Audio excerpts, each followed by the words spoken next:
en la 1.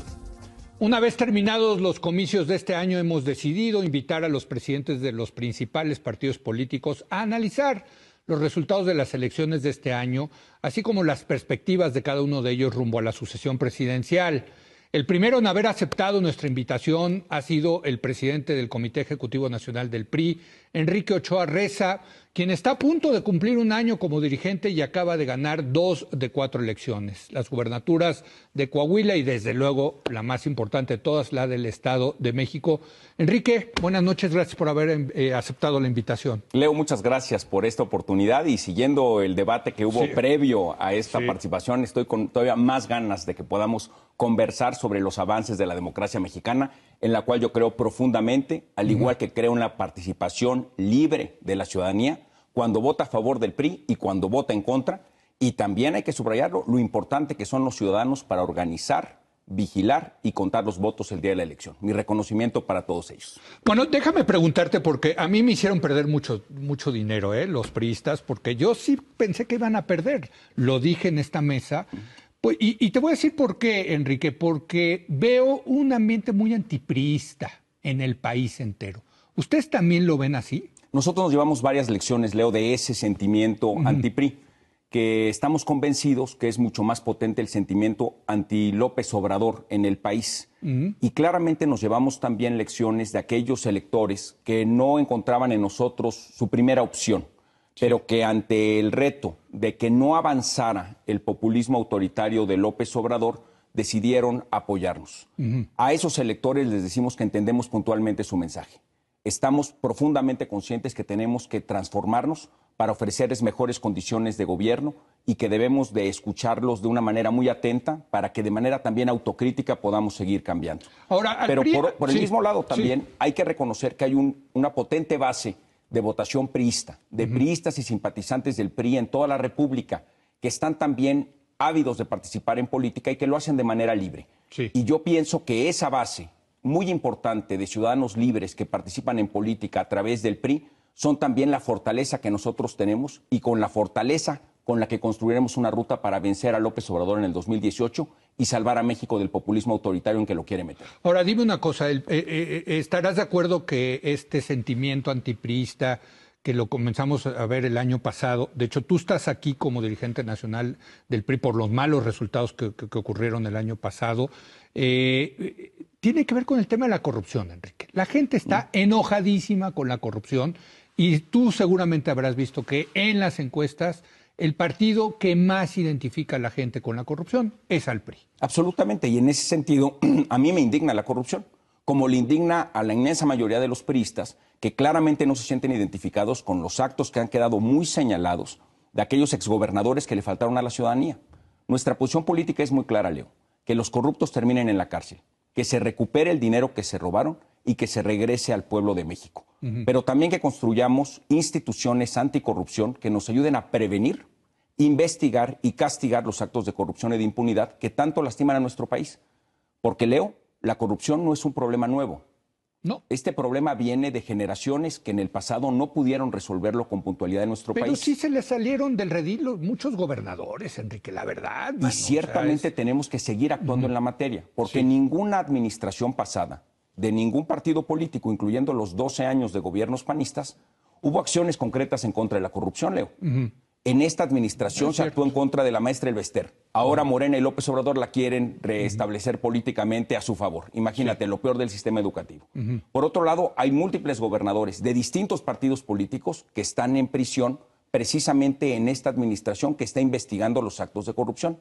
Y en esta administración se está impulsando un nuevo sistema nacional anticorrupción que debe de ser encabezado por ciudadanos de prestigio que permitan tener la certeza para toda la ciudadanía de que estamos combatiendo de manera firme y con las mejores prácticas internacionales los temas más importantes de corrupción y de impunidad para salvar esta generación, pero también para el beneficio de nuestros hijos y de nuestros nietos. Hablando del tema de la corrupción, Enrique, tú lo has leído, se habla mucho de compra de voto en el Estado de México y en Coahuila.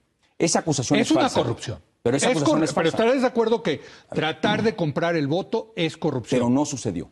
Y esto es muy importante que lo digamos, Leo. De verdad, a ver, vamos a decirlo con toda puntualidad. Yo escuché el debate que hubo previamente. La ley establece, la ley electoral en el Estado de México establece perfectamente cuándo puede un gobierno llevar a cabo los actos de gobierno que son necesarios para la sociedad. La prestación de programas sociales, la construcción de infraestructura, los servicios de educación y de salud no se deben de interrumpir en democracia alguna porque hay un proceso electoral. Se permite, de hecho, que continúen esos programas. Lo que no se permite es que ningún funcionario público, federal o estatal, pida el voto en función de esos programas, ni que tampoco pida el voto para candidato alguno o para sí mismo. Eso está establecido en la Constitución y en las leyes electorales. Ahora, esos son los programas sociales. Ahora, lo que hemos visto, Enrique, es pues estas fotos de las despensas que reparte el PRI, los materiales de construcción. Incluso se habla, ahorita si quieres hablamos las tarjetas. A mí las tarjetas me parece un debate fascinante. Pero se habla de lana, dinero, que repartió el PRI dinero para comprar votos el día de la jornada electoral. De ninguna manera eso es falso y no hay prueba alguna. Las afirmaciones que se sostienen en democracia deben de estar acompañadas de pruebas, Leo. El Partido Morena, el Partido Acción Nacional o el PRD tienen la oportunidad de presentar pruebas sobre sus dichos. Veamos qué han presentado hasta este momento. En la acusación que hizo Morena de una participación creciente del gobierno federal sobre programas sociales, lo que pudo acreditar ante el Tribunal Electoral fueron 9 eventos donde participaron autoridades del gobierno federal en el Estado de México. ¿En qué fechas?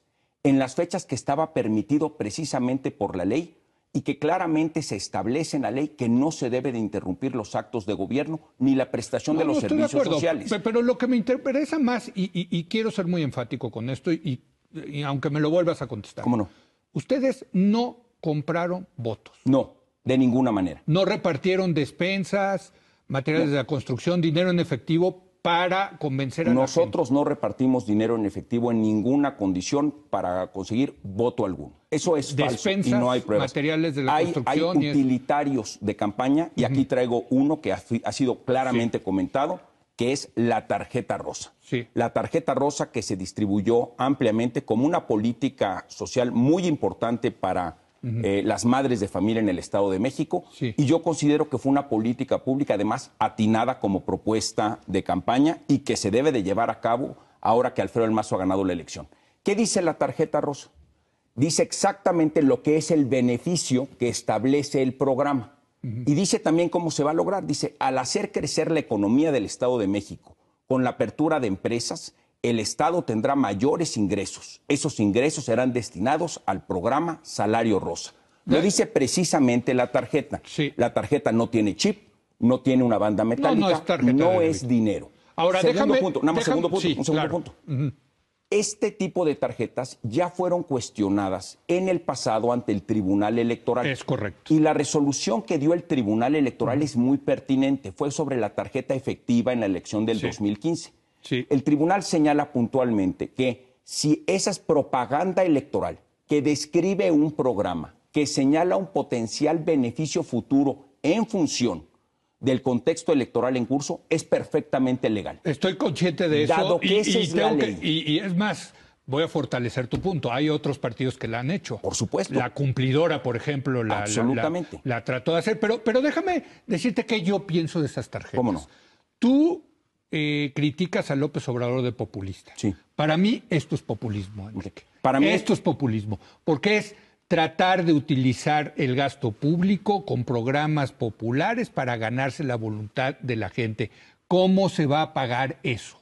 Yo difiero de ti. Estos son programas sociales de última generación que ayudan a la economía familiar y que las mujeres en el Estado de México recibirán como un reconocimiento, un trabajo que hacen todos los días, que es estar al frente de sus familias. Ese trabajo se les reconocerá. No es populismo. A partir de por supuesto. Bueno, entonces ahorita me vas a tener que definir qué es populismo cuando hablas de López Obrador. Claro que sí. Pero, en fin, ¿cómo se va a pagar eso? Ahora, aquí lo dice la misma tarjeta Salario Rosa. A partir de hacer crecer la economía del Estado de México con la apertura de empresas, el Estado tendrá mayores ingresos que se destinarán al programa Salario Rosa. Y si no crece, perfecto, me la quedo aquí porque si no crece la economía del Estado de México no va a haber Salario Rosa. Lo que está estableciendo puntualmente esto es el mecanismo a través del cual se financia y crece. También se puede construir un programa social así, con mayores eficiencias en el gasto público, lo cual también lo señaló Alfredo del Mazo, que es un experto en materia de finanzas públicas. Lo que quiero decirte con esto, Leo, es que la ley puntualmente establece que este tipo de tarjetas son legales y que presentarlas ante el electorado con la información pertinente de qué se trata eso es de legal, campaña, es legal. y lo que dice es legal. Entonces, más allá de las opiniones como las de Denise Dresser, que es una opinión anti-PRI, lo que ella dice puede ser respetable, por supuesto que lo puede ser, pero no es legalmente atinado. Ella como académica debería de leer la ley. Debería de leer las sentencias del Tribunal Electoral y eso ayudaría a fortalecer la vida democrática de México. Déjame. Establecer puntos de vista de una posición semiacadémica, donde no se revisa la ley y las sentencias del tribunal y se critica, como ella lo hace, a la autoridad electoral, es irresponsable. Bueno, yo lo que sostengo es que la autoridad electoral ha hecho su trabajo, ha obedecido puntualmente a la ley, y yo defiendo la democracia que hacen los ciudadanos de este país. Déjame irte al caso del Estado de México. El PRI como partido sacó menos votos que Morena. El que ganó Alfredo del Mazo por los partidos, por la alianza con Nueva Alianza, con Encuentro Social y con Nueva Alianza, Encuentro Social y el Partido Verde. Y el Verde, ¿no? Esos 3.9% que sacaron estos chiquitos fue lo que hicieron que ganaran ustedes. Es parte de su estrategia. Leo, lo tienes que admitir, Enrique. Ver, por supuesto que somos autocríticos, pero he leído ese argumento y te lo pregunto de otra manera. Sí. ¿Y qué hubiera logrado esos tres partidos juntos, a los cuales les reconozco ampliamente su importancia política en el Estado de México? Pero ¿qué hubieran logrado esos tres partidos juntos sin el PRI? Pues no sé, depende con quién. 9, a lo mejor se hubieran aliado con Delfina y hubieran ganado. No sé. Pero entonces lo que quiero decir, tu respuesta es mi respuesta. Sí. Lo importante son las alianzas. Nuestra alianza con la ciudadanía y con partidos políticos con los que compartimos ideología son relevantes para el electorado. Pusieron a 6 partidos en Coahuila. En Coahuila, sí. Y la otra alianza es multipartidista también. Sí. En esta democracia se vale formular alianzas. No, desde luego. De hecho, hay opinadores aquí en tu programa que sostienen que lo relevante es que hagamos gobiernos de coalición hacia adelante. ¿Cómo podemos, por un lado, criticar las alianzas en la etapa electoral cuando luego queremos, como óptimo democrático, tener coaliciones para generar gobernabilidad? Yo estoy completamente de acuerdo con las alianzas, son positivas. No, 100%. Lo único es saber que a ustedes les queda claro, tienen que reconocer que el PRI solo ya no alcanza. Bueno, profundamente. ¿Estás de acuerdo? ¿El PRI solo ya no alcanza? En distintas regiones del país es distinto. Okay. Y el PRI es una fortaleza política y partidaria que atrae militantes y simpatizantes, que es muy potente, y como partido político, con nuestras alianzas, ganamos 2 elecciones para gobernador. Este es un cambio muy importante hacia adelante, porque fíjate cómo reacciona el mundo ante el contexto de estas elecciones. Este es el peso mexicano. Se ha fortalecido de manera notable en los días posteriores al día de la elección. ¿Qué está pasando? Los mercados nacionales e internacionales están reconociendo la fortaleza que tiene nuestra perspectiva económica de futuro a partir de los resultados electorales. He leído múltiples editorialistas que están encontrando las causas, pero todos coinciden que esto se debe a que perdió Morena en el Estado de México. Pues no necesariamente que ganó el PRI, que perdió Morena, Enrique. Pero esta es una discusión, perdóname, Leo, pero esta es una discusión un tantito bizantina, te lo pongo en términos futbolísticos.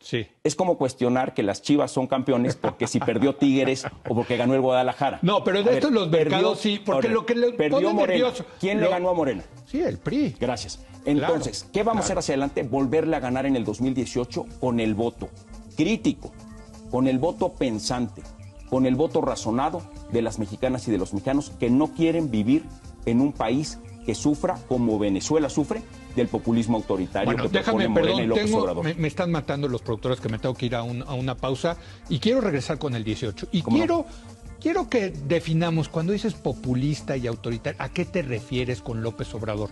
Porque a mí, perdóname, a lo mejor me paso de neoliberal, pero a mí estas tarjetitas me parecen de un populismo. ¿Qué te puedo decir? En fin. Leo, lo platicamos. Lo platicamos. Regresamos en un momento más con Enrique Ochoa.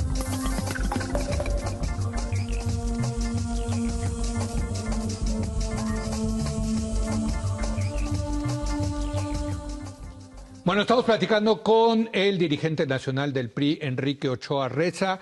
Como les digo, hemos invitado a los 4 presidentes de los partidos políticos, al de Morena, López Obrador, a Ricardo Anaya del PAN y a Alejandra Barrales del PRD, también a Enrique Ochoa. Enrique Ochoa fue el primero en aceptar, esperemos que los otros acepten, Pues luego se esconden, mano, ¿no? Se esconden, Leo. No quieren debatir, hay que reconocerle que por lo menos el PRI aquí está.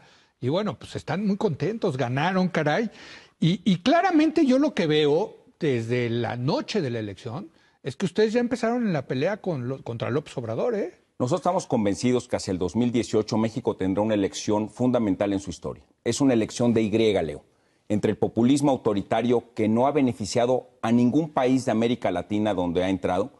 No hay un solo país de América Latina que haya salido del populismo autoritario más rico o más justo o menos corrupto. De hecho, en Venezuela vemos en las imágenes a través de los medios de comunicación cómo millones de venezolanos marchan para recuperar su país. Pero de verdad, a ver, yo te quiero hacer dos preguntas con eso. Vamos primero con el tema populista. Para mí esto es populismo, ya te lo dije. Esto de repartir dinero público, bueno, ni siquiera es dinero público en el futuro, ¿no? Para ganarse el apoyo popular. Para mí esto es populismo. ¿Para ti qué es populismo? Populismo Defino, cuando dices López Obrador es un populista, ¿en qué estás diciendo? El populismo es un sistema político que va en contra de las libertades políticas y de las libertades económicas. Y está invadiendo distintas partes del mundo. Y hay una gran alerta de intelectuales, de académicos serios, sobre el riesgo que trae el populismo para el desarrollo de los seres humanos. Mira, ¿qué es populismo? El gobierno en Venezuela es populista. ¿Y por qué Morena es populista? Pues porque ellos están apoyando al régimen de Venezuela. Y esto lo dice la embajadora no es estirar mucho de Venezuela.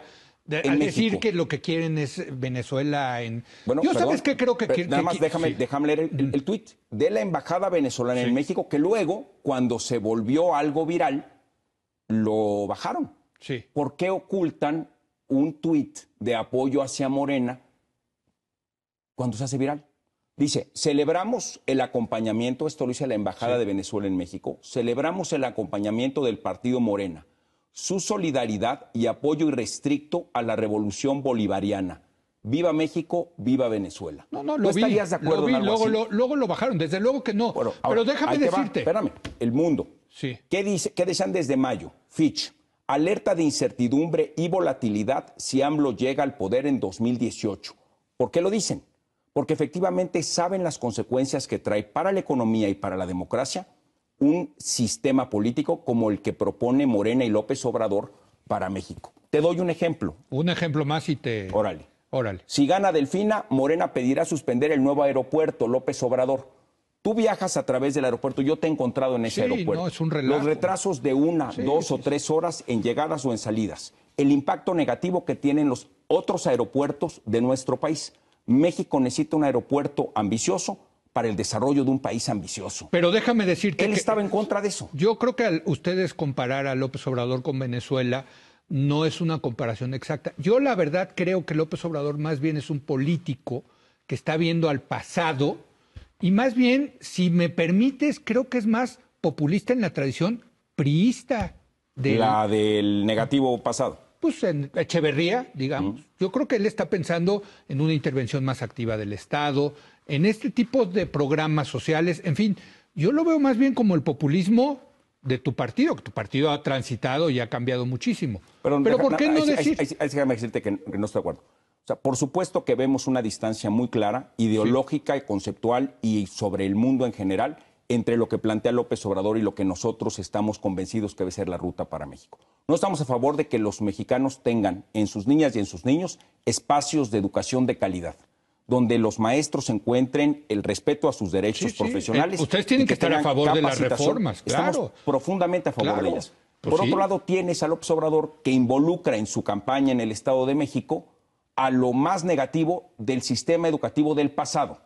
Exacto, pero entonces es eso. Entonces compárenlo con el pasado de México que con Venezuela, Enrique. Pues ese pasado es panista. Bueno. Porque la maestra Elbester tuvo el mayor de sus apoyos y el control sobre la Secretaría de Educación Pública a través de su yerno en el sexenio de Felipe Calderón. Entonces ahí también vale la pena que enfoquemos las diferencias que hay puntuales entre lo que nosotros estamos proponiendo hacia adelante y lo que representa López Obrador y esa amenaza populista. Y la identificación con Venezuela, Leo, Tú quieres minimizarla, yo creo que está muy, muy evidente y además yo no veo por qué vamos a arriesgar el futuro de nuestro país a mí me parece ver como qué tan malo es López Obrador en el gobierno. A mí me parece como estrategia política, pues se vale. Parte de las estrategias políticas es luego meter miedo sobre el adversario.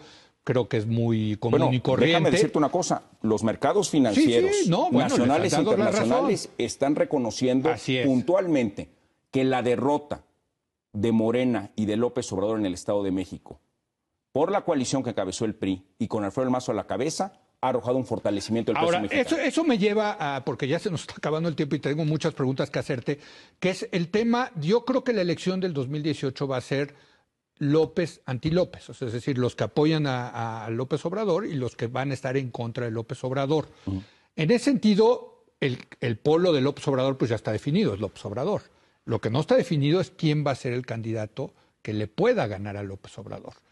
A ustedes le funcionó en el Estado de México porque se cayó Josefina, se cayó el PAN. ¿Estás de acuerdo? Bueno, acabó en cuarto lugar, sí, con la peor campaña en términos negativos que has visto. ¿Qué les convendría a ustedes? Que se caiga el PAN, ¿no? Y que se fragmente el voto con el PRD. Mira, yo te diría, Leo, que ahorita estamos concentrados en nuestra Asamblea Nacional en discutir precisamente cómo vamos a aliarnos con la ciudadanía y con otros partidos políticos con miras a la elección muy importante del 2018. ¿Van a cambiar las reglas? Vamos a revisar lo que sea necesario revisar en esta Asamblea Nacional. ¿Para abrir el abanico de posibles candidatos del PRI? Tenemos un abanico muy grande a la fecha con los estatutos pero hay que tenemos unos vigentes. que estarían impedidos, ¿no? Con esas reglas. No lo veo yo así. Yo creo que los estatutos del PRI establecen las reglas muy claras a partir de las cuales podemos evaluar los nombres de las mujeres y de los hombres que podrán participar. Pero para eso es la Asamblea Nacional. Pero sí podrían cambiar reglas. La Asamblea Nacional es precisamente el órgano de decisión máximo que tiene el PRI y vamos a la Asamblea Nacional con varios propósitos. Uno de ellos es revisar puntualmente estos temas y otro de ellos es proponerle a la ciudadanía las propuestas concretas de solución a los problemas, la visión de mediano y de largo plazo para México y las ideas a partir de un análisis crítico y autocrítico que nos permitan recibir su voto mayoritario. Esto es en agosto, ¿verdad? Se está llevando a cabo ya hemos tenido más de 1000 reuniones de la Asamblea Nacional en todos los estados de la República, salvo en los estados que tenían elecciones ahora en el verano y que tendrán sus reuniones en las semanas por seguir. Y tendremos más reuniones con los sectores, las organizaciones, las asambleas estatales. Pero mi punto de... Y la Asamblea tendrá su fecha cúspide en la segunda semana de agosto. Correcto. ¿Cuándo va a haber candidato del PRI, Enrique? En el primer trimestre del año entrante. ¿De verdad se van a esperar hasta el primer trimestre? Así es, Leo, porque así lo establece también la ley electoral. Por eso, pero la ley electoral, pero por ejemplo hay un candidato que así lo establece la ley electoral y que lleva ya varios años en campaña, que es López Obrador. Ese tema es bien importante, Leo, porque ya hay un antecedente del Tribunal Electoral de declarar nula la elección en Zacatecas capital porque la candidata de Morena hizo actos anticipados de precampaña y de campaña bajo esta figura de defensora de la soberanía. Lo mismo hizo Delfina Gómez. La candidata en el Estado de México de Morena también incurrió en esta misma práctica ilegal de hacer actos anticipados de precampaña y de campaña. O sea que si gana López Obrador, ustedes van a argumentar en el tribunal que hubo actos anticipados de campaña. Lo que te quiero decir es que aquellos partidos que están constantemente violando la ley electoral luego salen como malos perdedores y alegan que hay elecciones que no les favorecen por una cantidad de cosas que nunca han presentado prueba alguna.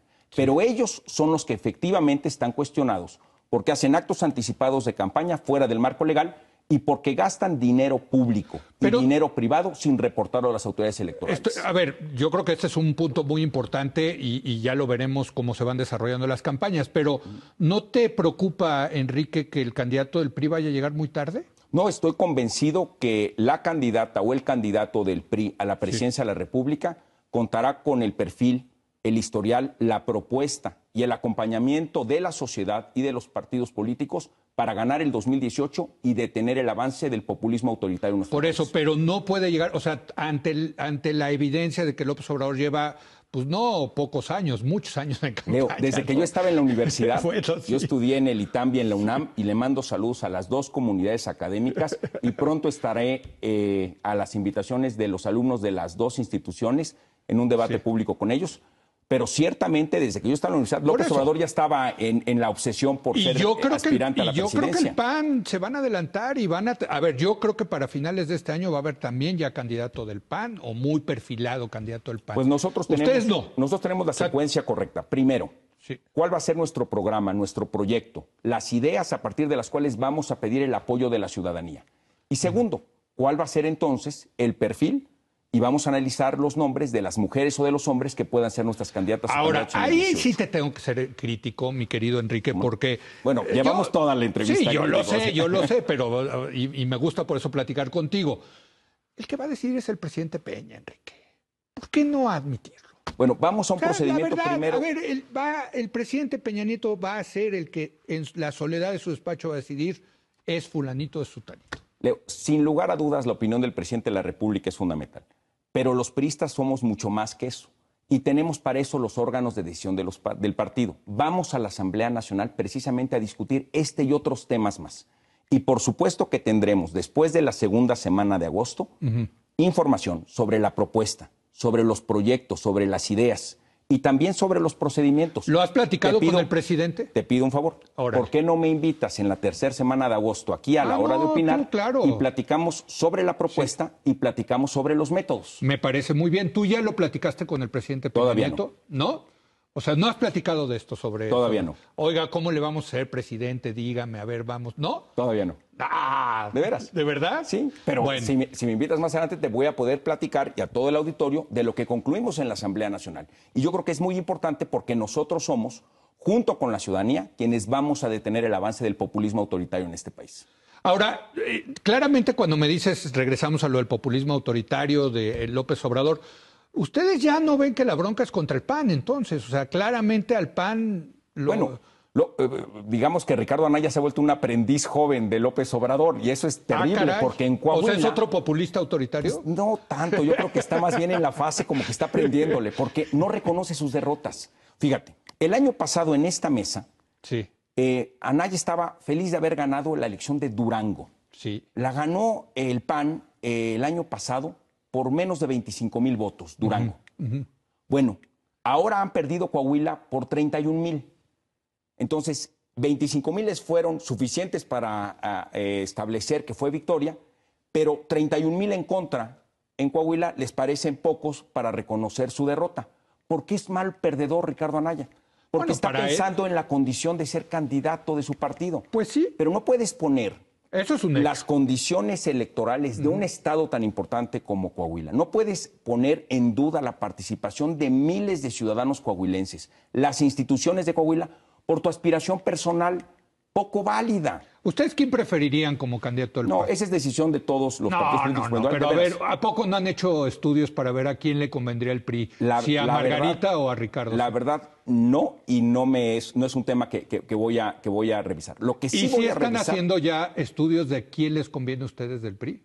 No, lo que estamos haciendo es primero preparando en la Asamblea Nacional los procedimientos para poder escoger candidatos. Pero ya empezaron a levantar encuestas y bien, ya las presentan, ¿no? Mira, a mí me queda muy claro que hay quienes están siempre en la aspiración en distintos partidos políticos y levantan constantemente el dedo de que quieren participar en la campaña presidencial. Pero muy pocos de ellos nos han dicho por qué. Sí. O sea, más allá de su aspiración personal, la aspiración personal de Ricardo Anaya o la de otros. Bueno, López Obrador sí tiene su libro, ¿eh? Y ese libro me permite decirle que es un populista autoritario y que debemos de cuidar que México no caiga en sus manos. Una última pregunta. ¿Tú te descartas? Si yo no tengo participación en ese proceso, yo soy presidente de mi partido y no podemos ser árbitros y jugadores. ¿Y Anaya sí? No, debería, pero ahí lo tienes y ahí está el desfiguro que está haciendo en Coahuila, que en vez de reconocer la elección, te doy otro dato. Bueno, también no la está reconociendo Margarita, hay que decir. Pero en el caso de Anaya, él es el presidente del partido y ya vivió el año pasado las victorias que lo hicieron de alguna manera importante en la política panista. Ahora tiene una mala jornada electoral, él y sus candidatos. Y como demócrata debió de haber reconocido que los resultados no le favorecieron. Pero ¿cuál fue su actuar? Salió a las 6 de la tarde a decir que había ganado todo. Vino a esta mesa a decirlo también. Yo le dije, te vas a comer tus palabras.